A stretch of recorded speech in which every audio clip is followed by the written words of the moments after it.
Well, everybody, welcome to Anxiety at Work, and we're taking a benefits perspective today. I'm Evan Marcus. I'm Joel Sand. And, I have a lot of experience working within organization with leaders, and you'll hear a little bit more. The reason I'm sitting here is my own personal story with anxiety and how it led us to what we're doing professionally. And how we met. Yeah. And how it's evolved into offering something to the workplace. Yeah. So a little bit about, the background and why Joel and I are sitting here together, which is really a blessing. So, back in my 20s is when I really first started experiencing anxiety, and it's just been a part of my life. In my work as Dylan Marcus with my partner and wife Tara, our work is with senior executive teams. We've done a lot of leadership courses. We're meeting people in organizations all the time. And honestly, I was embarrassed to talk about my anxiety. I didn't. I was nervous talking about it. It wasn't as open. I mean, people weren't as open about stress and anxiety, depression, mental health. I guess not. I mean, just so I didn't, And, a couple of years ago, I started opening up. And what was interesting is people would open up about theirs. They always do. Which shouldn't be surprising, but it was at the time, in a good way. And just in the evolution of our company, we started looking at wanting to do some online work, because all of our work is, we're doing retreats and coaching, and it's live, And it was really Tara's idea because, part of my own, dealing with my own wellness in life, started going to a group about 20 years ago that helps people with anxiety and depression, and I'm just going as a person, who goes, and I've learned the process really well. It's tremendously helpful.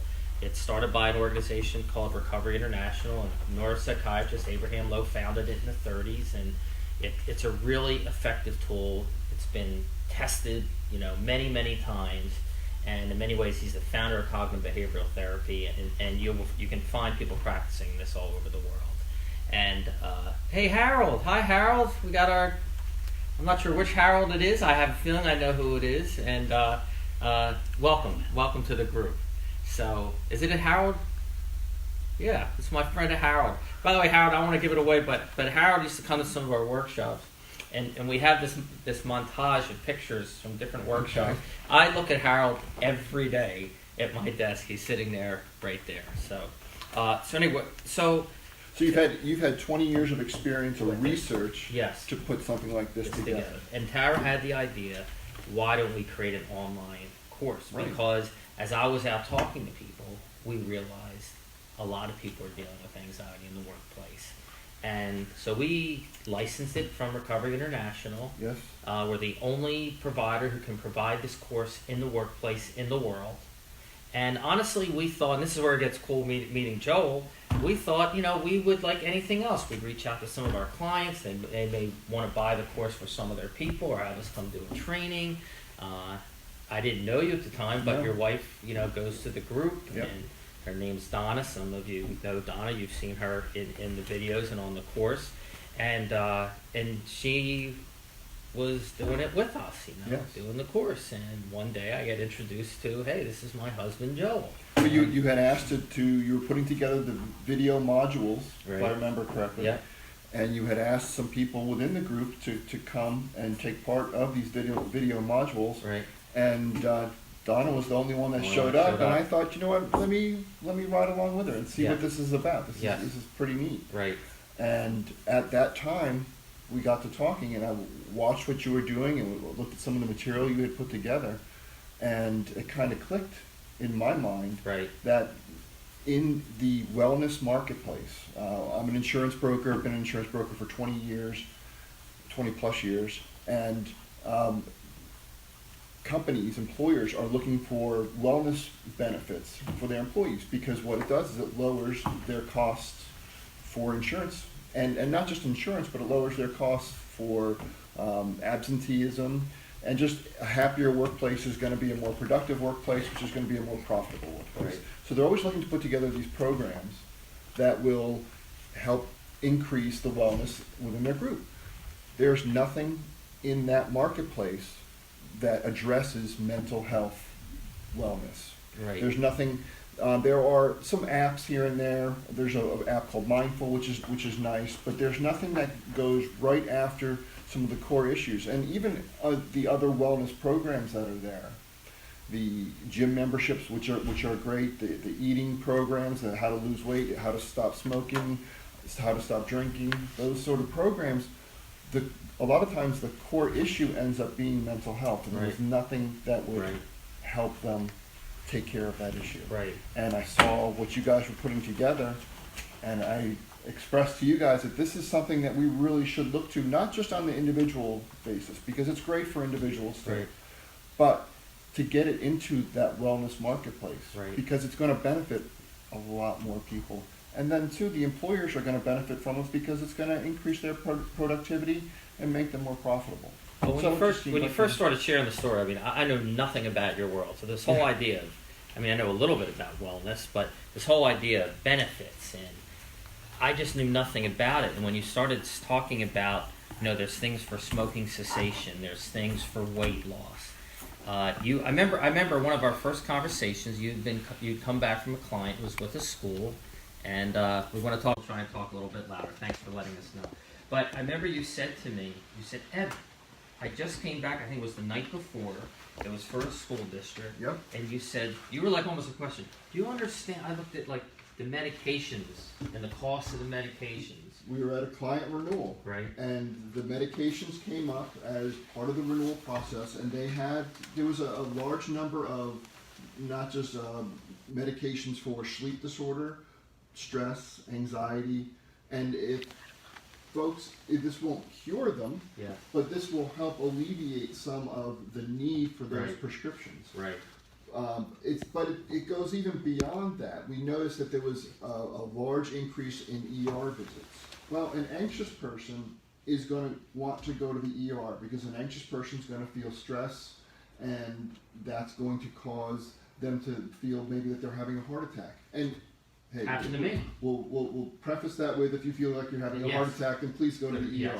But that being said, a lot of times it's the anxiety that ends up taking over. That happened to me the first time. I was on the job, driving a truck for my job. I felt something go through my chest.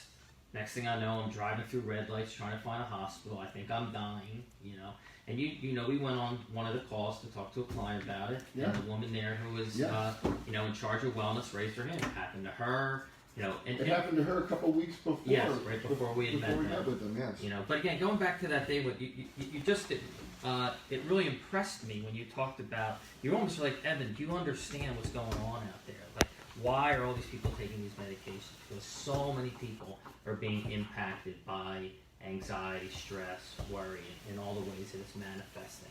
And that was really the first time it opened my eyes. You were like, this is a much bigger issue than we had thought.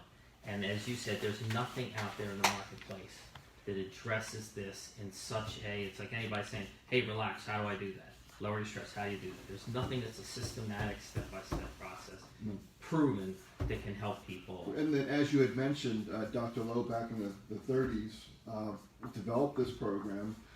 And cognitive behavioral therapy is a term that a lot of programs are utilizing because it's just a change in the way you're thinking about something. So people utilize it for weight loss purposes, and this is just utilizing it in how people address an issue. So maybe we should just go over real quick the 4 steps or the steps that are involved in the process itself. Well, one thing I wanted to, before I got to that, one thing that on one of those calls that you and I were out on, and someone had asked a question about this presenteeism. I had never heard the word before. Can you talk a little bit about? So there's absenteeism, where the employee, because of the stress and anxiety, or for whatever reason, just doesn't come into work. Yeah.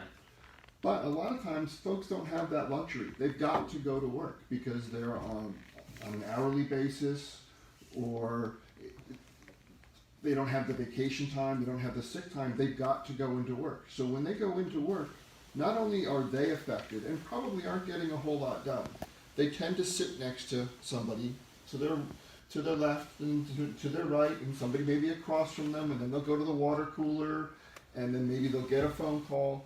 So they're not just affecting themselves, they're affecting everybody else around them. So presenteeism we heard a term that it was 3 times worse than actual absenteeism because they're affecting everybody around them, right. not just themselves. By the way, for people watching, you can download, give us your email address, you can download, we have this really wonderful infographic research that was put out by Colonial Life that shows you some really hard statistics about the impact of worry and stress in the workplace, and it shows absenteeism, worry, and the effect this has. What percentage of people, I think it's like 14 or 15% of people are looking for another job specifically because of worry and stress in the workplace. 50% are spending 1 to 5 hours a week just sitting there worrying. Yeah. And 70% of employees are worrying. Yeah. That's one of the stats that they have here.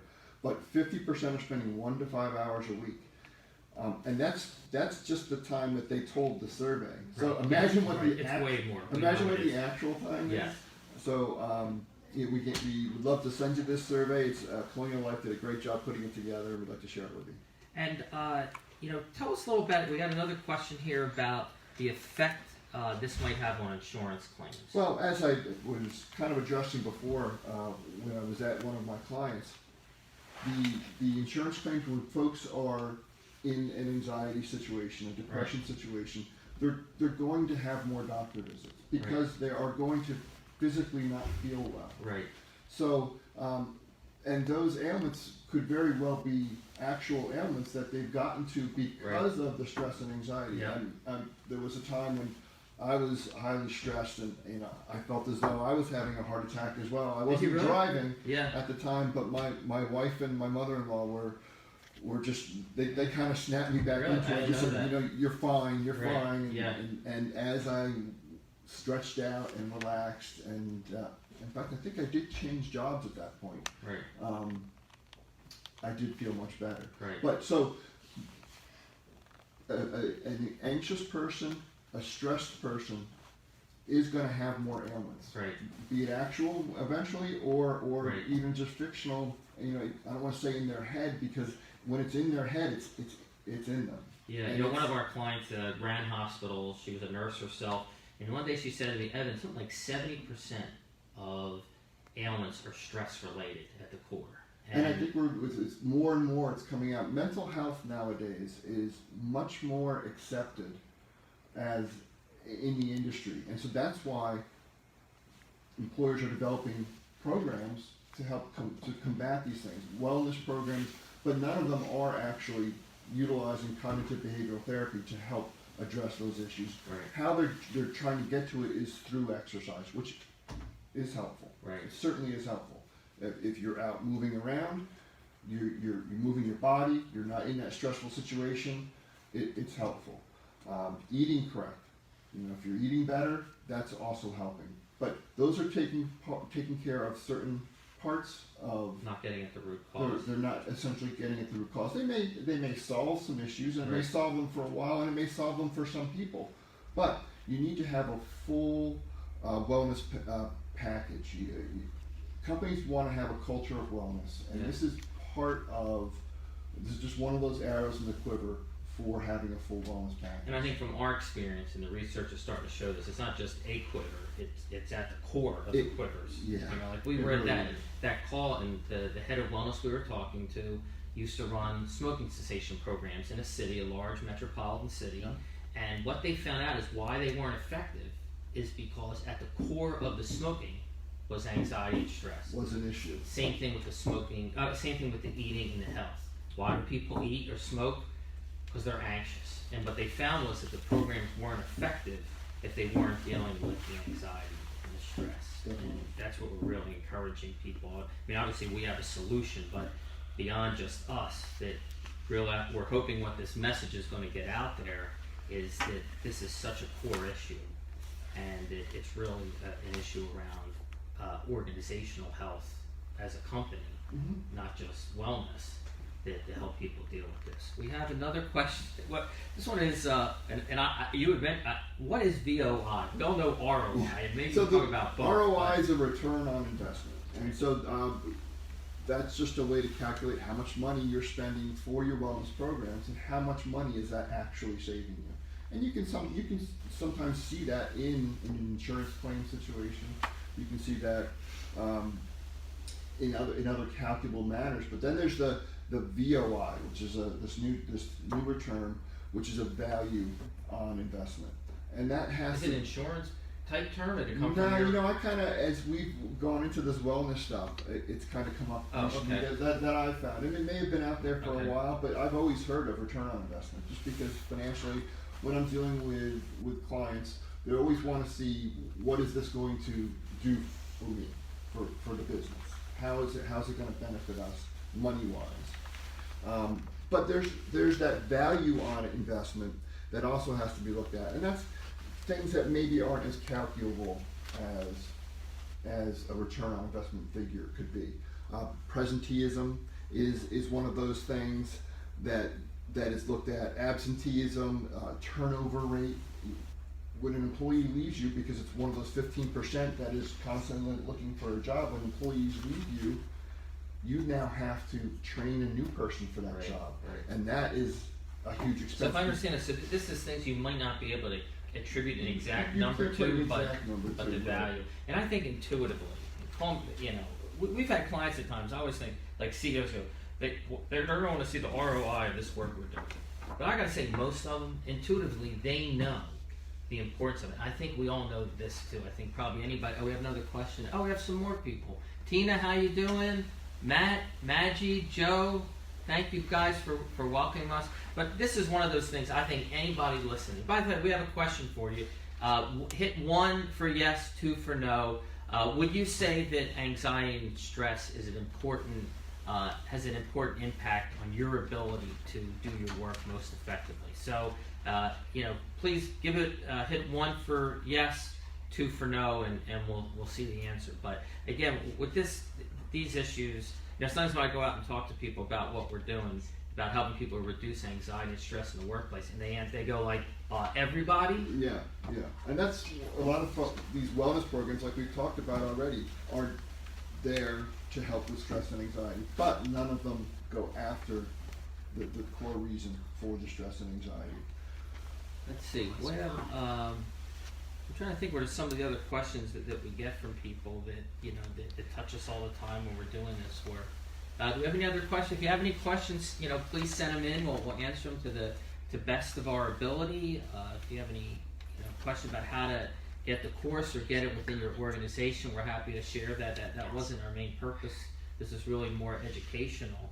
But the delivery of the course, I think, is an important thing to talk about as well, because it's not something that you have to get all of your employees and sit them in a room and have them go module by module and look at the workbook and check everything off. It's not that at all. You can release it to your employees. They can look on their smartphones, and it's video based. It's you and Donna and some other people, some guest stars in there that are just kind of going over the situation, going over the I think there's 4 steps. And we'll review when you're done. I'll review what those 4 steps are. It's a module based program. You can, if you have 3.5 hours long. If you've got 3.5 hours and you're really anxious that night, guess what? You can sit there and you can go through every one of them. And then the next day, if you want to come back, you can look at number 3 or number 2 again, or 7, and bounce around and do whatever you want to. But it's at your own pace. And nobody else knows about it.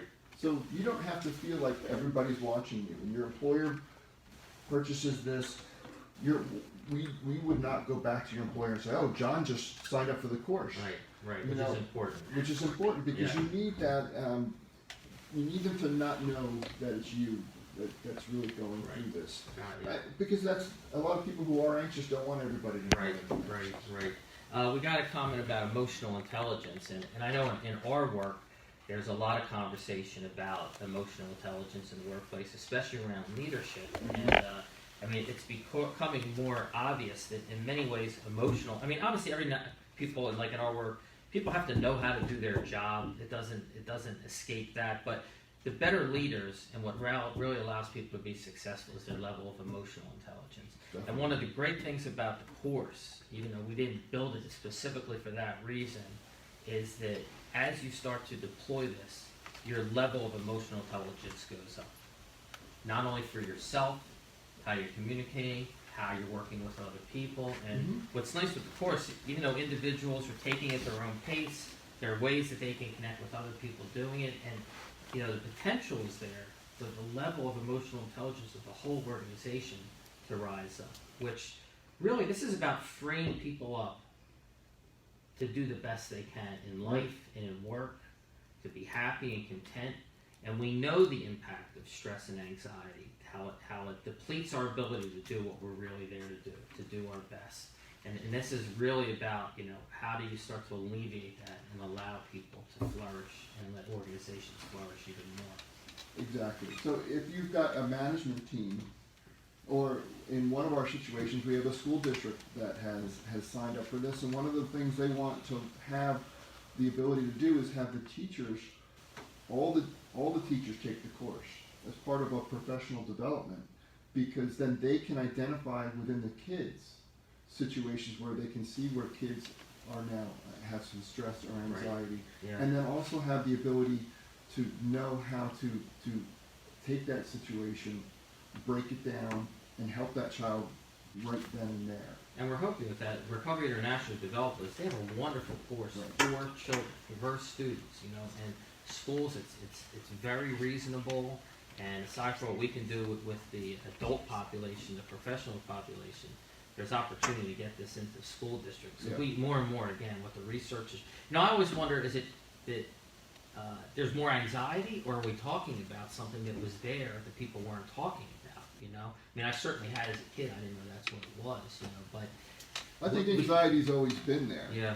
But also in today's society, with all the online access, all the social networking, there's a whole level of anxiety that's been brought up. And my wife and I have said in the past that, gosh, if we had social networking back when we were, it was just by phone call back in our day. It wasn't 24/7 Instagram, Facebook in your face, and that does raise the level of anxiety. It breaks my heart when I feel like that. There was Cherry Hill East that put out these. I forget how it was set up, but students were writing and drawing and expressing their experience with anxiety. And I'm reading these things, and I'm like, oh my God, I can't I just so wanted to get some of this in their hands, so people had tools, because I know what it's like to be a young person and to be dealing. I know what it's like to be a 59-year-old person dealing with anxiety. Young people, there's tools out there, and that's there's a mission here. This is built too, not just for the managers to be able to see what's going on within their employee staff, but for every employee this is good for their children's sake, for their spouse's sake. And I believe our program's open to the spouses and to the children. It's open to the whole entire family, because guess what?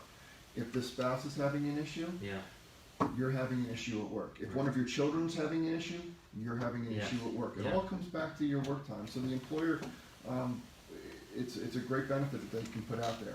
You had asked before about the 4 steps. What's cool about this process, again, we didn't develop, Dr. Abraham Lowe did. The guy was a genius. God bless him, And what he developed was, what's cool about this, it's a 4-step process. It's not just, hey, get on the phone and tell me what's bothering you. And we teach people, they learn how to use this 4-step process. The whole technique, once you learn it, takes about 4 or 5 minutes. So imagine you're in, and I can give examples for myself. One time I was in New York City. Travel at times has been challenging for me. The city is not a place you can just snap your fingers and get out of. You can't hide. No, and I'm worked up. And if anybody's ever had that kind of feeling, you hit number 1. If as I'm telling the story, you know what I'm talking about. That feeling of, the sensations in my chest, my mind, I'm thinking, I got to get out of here, I can't make it through this, but I have some, and I got on the phone. One of the things we teach in the course is the 5-minute phone call. And this is cool in an organization. The more people that know it, you can do this, you coach each other through it. I made a phone call, I went through the 4-step process. The 4 steps are very simple, and you're saying, the first one is, this is the situation. I'm in New York City, I have this commitment, the symptoms I'm having. I'm starting to feel like I gotta get out of here, panicky feeling, this in my chest, I'm going through the symptoms. And then the core is step number 3 of these phrases. That's where the course gets its name, SPOT IT. These cognitive phrases, what Dr. Lowe realized was, and this was, again, back in the 30s, before people even knew about cognitive behavioral therapy, is that what we don't realize, it's our thinking in our perspective, it's actually creating these stress, worry, doubt that we're having. And what he wanted to do was kind of almost pull those thought processes, get you to be aware of those thought processes, pull them out of the situation and put back into it positive, affirming thoughts. Because he said it's the thought that caused the situation, it's the thought that can get you out. They can get it out of it. But we won't come up with those thoughts ourselves. So we teach people these phrases and how to use them. And then the fourth step is what we call it, it's looking at how much you've grown, to be able to reflect back and see the change. But these, I made that phone call, and in 4 minutes, it was shut off. And now I'm back doing what I was there to do. Yep. It seems simple. And a lot of us have that ability naturally. And when you're born, you kind of have that ability naturally for the most part, but you can lose it throughout time. Yeah. You can have triggered situations that you never thought you would lose the ability to analyze a situation, and it happens, and it can happen in your 20s, 30s, 40s, it doesn't matter. Right. It can happen to anybody at any time. The one person, or one of the people we spoke to, she was, I think, in her early 30s, and she had lost the ability to do it. We see people all the time, at different ages, at different times of their lives, for different reasons. You just lose that ability. And this helps to reinforce that ability and brings that back into your mind. And you know what? Once you lose it, you have to work on it. Yeah, yes, you do. It's not something that just comes to you. You do have to. Tom, Will, and Jim, welcome. Thanks for joining us today. If you have any questions, please type them in the comments, and we'll answer them for you. How much time do we have left in? Oh, great. Okay. I couldn't do the math that quickly. Was it 25 or 15 minutes? We have 15 minutes left. And, let's talk a little bit about... Yeah, there's the four-step method, and then the four things that the four-step method tries to help with directly are to help you cope with stress more effectively. Our lives are filled with stress. And, just going down the street. Last night we lost power. That was a stressful situation. Driving here to do this was a stressful situation because of the power loss. It was traffic. Yeah. The whole way here there was traffic, and traffic's definitely a stressful situation. Right. Here in southern New Jersey, you've got a lot of traffic. And I mean, again, we're in the workplace, and there is just, we work with construction companies, union construction companies. We work with pharmaceutical companies, law firms, you name it, universities. People are dealing with stress every day.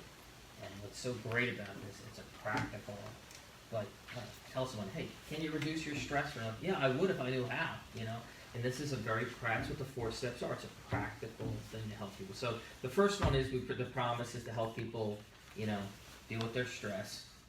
Right, and with that, you end up decreasing the symptoms of the stress. Yes. You will then, you'll feel better. Your back won't be as tight because you won't be as stressful. Yeah. And that's just a quick. Right, but all the symptoms we talk about, from panicky feelings to tightness in your throat, to lightheadedness, to dizziness, to sweaty palms, to all the thought symptoms of I can't do this, I don't want to do this. I mean, we had a situation the other day. Someone used the course. They were going through, and they weren't going to go to work. We used the system, and what had happened, they worked themselves down, and they went to work that day. That may not sound like a big deal, but that's happening all over the place, because the course really helps people, reduce those symptoms. The third one is helping people enhance your self-esteem. Which is so important. Which is so important, because, when you're caught up in anxiety or stress or worry, the other impact it has, it lowers your own, esteem about yourself. And this is something to help raise your self-esteem. And that really affects too, if you have other wellness programs that you are offering to your employees, if their self-esteem is low, they don't care about their weight. Right. They don't care about how they feel. They don't care about working out. They don't care about how much they're drinking. They don't care how much they're smoking. Right. Because their self-esteem is down. Yeah. So if you can increase that enhances all the other aspects of your wellness. And the last one was when we started talking about was increasing your emotional intelligence, which is such an important piece in the workplace today. We see it in how people are communicating, how they're getting work done. it touches every single area. Understanding with someone, how to communicate with that person versus that person.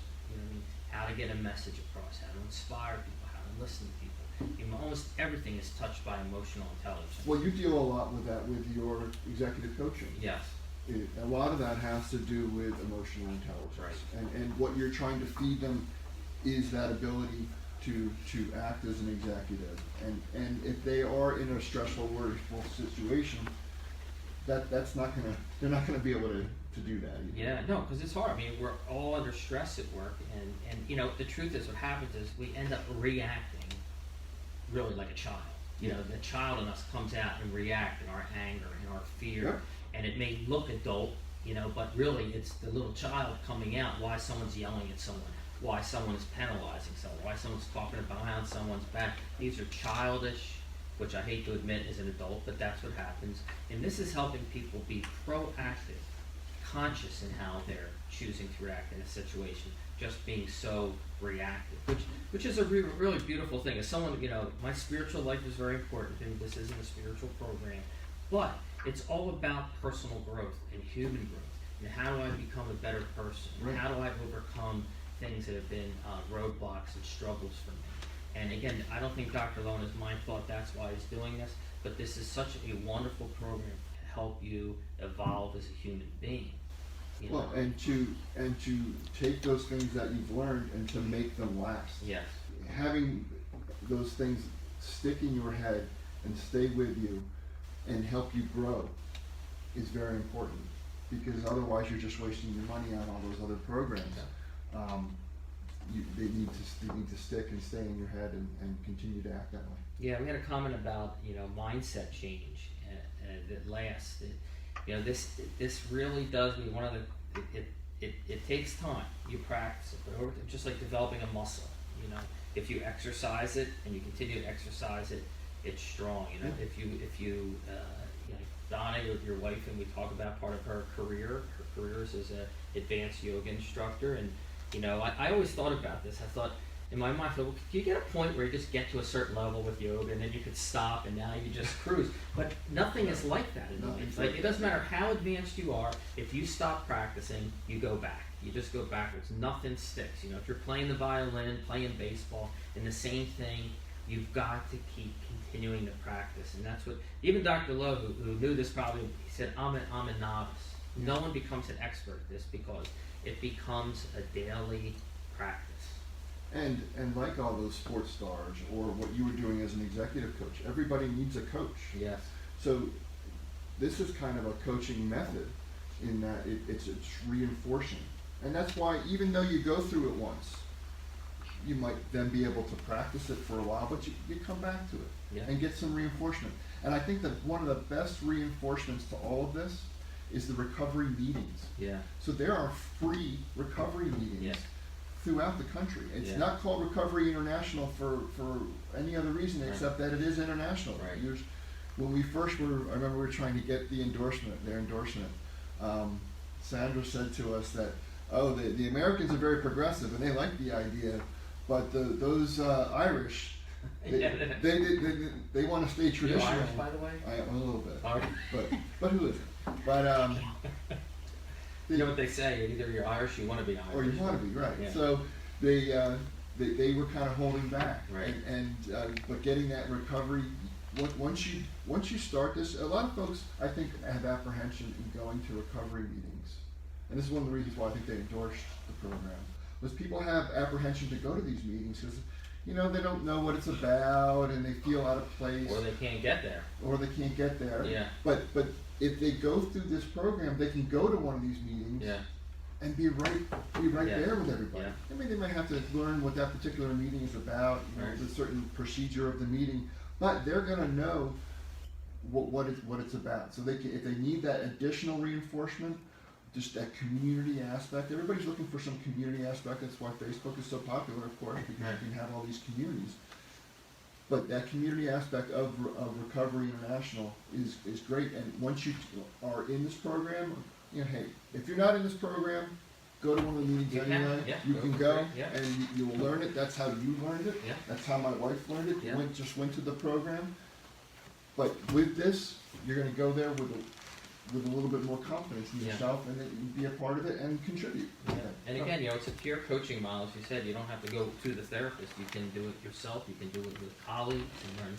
Like I did on my 5-minute phone call. We have 5 minutes left, Joel. Anything else going back to like the benefits, like from what you're seeing out there? So the benefit side of this is huge. The cost, we intentionally have brought the cost down as low as we can. You know, we've got expenses that we've got to have in place to be able to offer this, but we keep the cost down so that it makes sense for employers to add to their wellness programs. Yeah. So that they can bring their costs down. Right. I'm confident. It's been around since the 30s. A lot of folks know Dr. Lowe and his procedure. It's going to help you with your overall costs, and then that value of investment. Yeah. The absenteeism and presenteeism. It's going to help your entire group. Okay. Well, we want to thank everyone who joined us today. That was really great of you. You know, I feel like we're here together. Thank you for your questions and your comments, and we'll be back again. Please check us out. You know, there's a website, whynotspotted.com, where you can learn about the class. There's a YouTube channel, Why Not Spotted, and we're going to be, you know, part of the course and just our own commitment to teaching this. We're going to be continually putting out short videos that we're going to put them out soon, where we look at actual workplace situations that are common, from giving a presentation to moving to a new workspace to dealing with a new boss, and how to use this. And so it's incredibly valuable. It'll help you. You can share it with other people, and you know, we look forward to seeing you down the road. So anything else before